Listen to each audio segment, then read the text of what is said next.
In the 20th century, the modern developments in science allowed the human race to build rockets and artificial satellites. While the major world powers competed in the space race for other purposes, Dr. Vikram Sarabhai in early 60s laid the blueprint of Indian space program, which was different and focused mainly on the use of space technology for benefit of the common man. With his vision firmly in place, Sarabhai established the Physical Research Laboratory on 11th November 1947 in Ahmedabad. The Indian space journey can be said to have begun on 21st November 1963, when the first sounding rocket, Nike Apache, was launched from Thumba Equatorial Rocket Launching Station, TERLS, near Thiruvananthapuram, Kerala. The first step towards formalization of Indian space program were taken when government formed Indian National Committee for Space Research, INCOSPAR, in 1962. This committee was chaired by Dr. Sarabhai and was formed under the Department of Atomic Energy. In 1965, Space Science and Technology Centre SSTC was established at Veli near Thumba for developing technology for rockets and satellites. India's first indigenous sounding rocket Rohini 75 was launched on 20th November 1967 from Thumba. Also in 1967, the first experimental satellite communication earth station ESCES was set up and operationalized in Ahmedabad. Indian Space Research Organisation was established on August 15, 1969 with Dr. Sarabhai as its first chairman. While the development of the required technologies was started and continued in India, a suitable location for eastward launching of the rockets was needed. Dr. Sarabhai's team zeroed in on a pear-shaped Sriharikota island in Andhra Pradesh. With Bay of Bengal on one side and Pulicat Lake on the other, it was found suitable for geosynchronous and the polar satellite missions. This location, popularly called Sriharikota Range, SHAR, was developed and operationalized in October 1971 as a spaceport for Indian space programs. It is today regarded as the world's second best location for launching space missions. Year 1972 saw the birth of many new establishments of ISRO.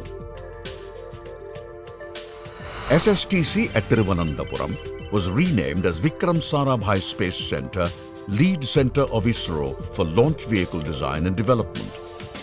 It provides the technology base for indigenous satellite launch vehicles development programs. The same year, Space Applications Centre SAC was formed at Ahmedabad. The centre designs and realizes all the payloads of our satellites and their applications for national development and societal benefits. UR Rao Satellite Centre URSC Bengaluru, formerly known as ISRO Satellite Centre ISAC, was also formed in 1972. It is today the lead centre for building satellites and developing associated satellite technologies. The centre also pursues advanced technologies for future missions. The Department of Space DOS and the Space Commission were also set up in 1972.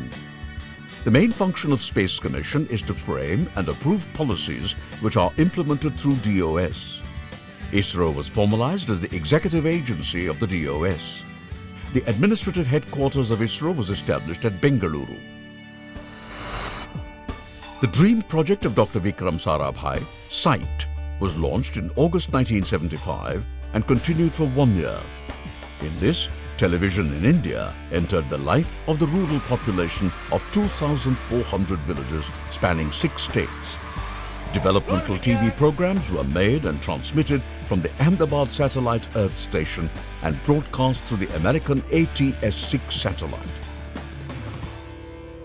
KEDA Communications Project, KCP, started in 1975, worked as a field laboratory for need-based and locale-specific program transmission in the KEDA district of Gujarat. Satellite Telecommunication Experiments Project, STEP, initiated in 1977, was aimed to test possible use of a geosynchronous satellite for domestic telecommunication. The sight and step experiments were the stepping stones towards the conceptualization of Indian National Satellite System INSAT. In 1981, an experimental communication satellite, Apple, was built indigenously and launched from European Space Agency's Ariane rocket. The INSAT system was then conceived.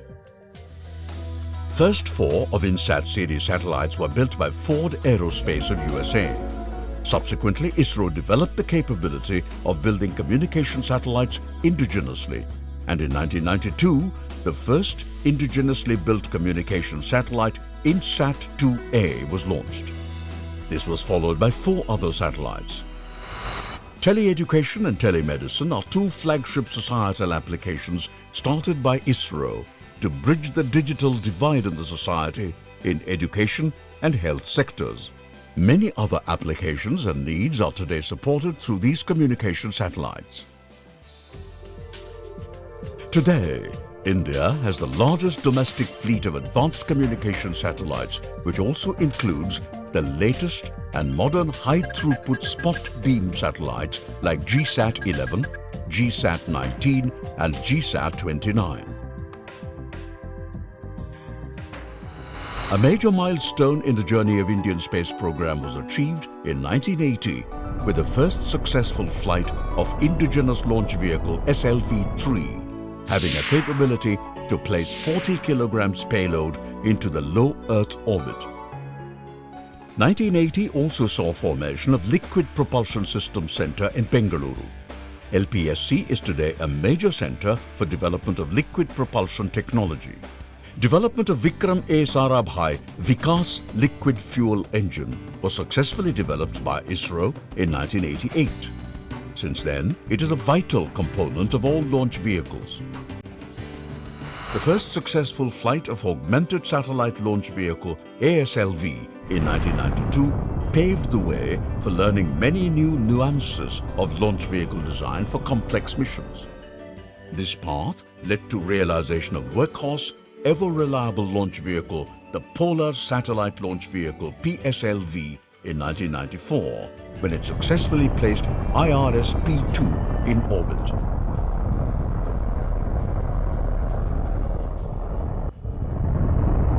PSLV was also instrumental in launching landmark missions like Chandrayaan-1, the Mars Orbiter mission, and has also created world record of launching 104 satellites in one mission.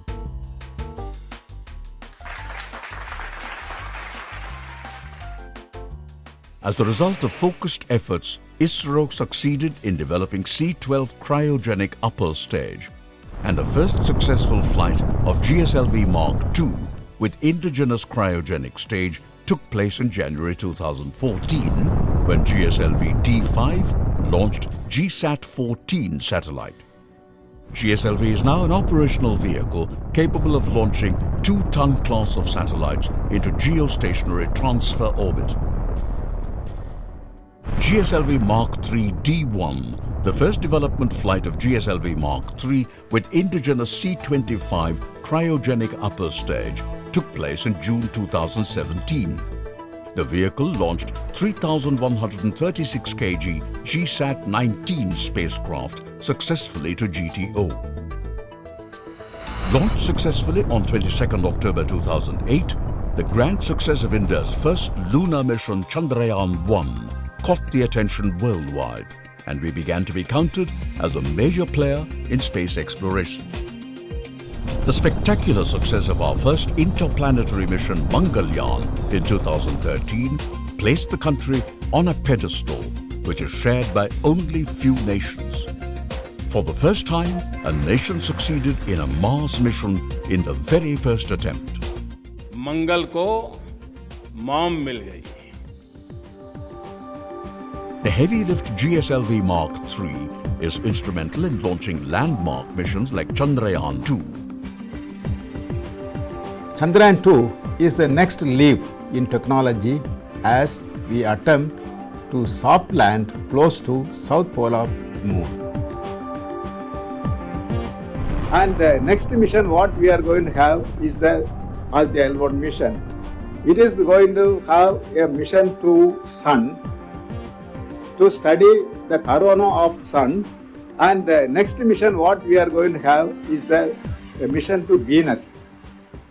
With the successes of its launching systems, its satellites, together with its space exploration missions, ISRO was well poised to conquer the next frontier of human space flight.